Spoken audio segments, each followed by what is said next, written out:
La mobilisation était donc au rendez-vous hier pour le grand retour de la marche des fiertés à Lyon.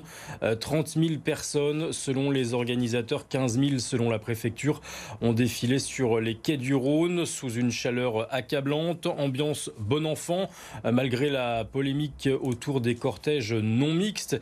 La majorité des manifestants étaient bien là pour défendre les droits des personnes LGBT. Hugo Frances. Une ambiance de fête pour rattraper le temps perdu.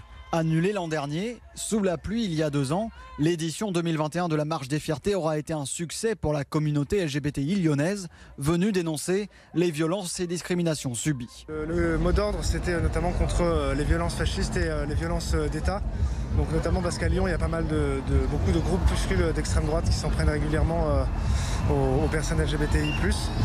Et donc on voulait pointer ça du doigt. Et également nationalement, il y a aujourd'hui un discours d'extrême droite qui monte et qui est pour nous dangereux et qu'on tenait à dénoncer. Au rythme des chars, sous une nuée de drapeaux arc-en-ciel, la manifestation aura bien été séparée en 4 cortèges non mixtes comme annoncé.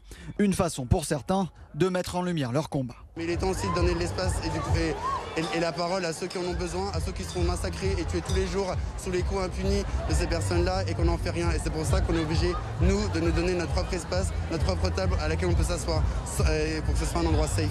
Une organisation pas du goût d'une majorité de manifestants favorables à une lutte commune. On est là pour célébrer justement la mixité et on sépare les gens. Enfin, nous, on trouve ça débile. Parce que ça crée des communautés et on est tous ensemble, mais là on se casse entre nous et je trouve ça super dommage, quoi. Sous une chaleur accablante, la manifestation s'est terminée dans le calme et les pieds dans l'eau, place Antonin Poncet.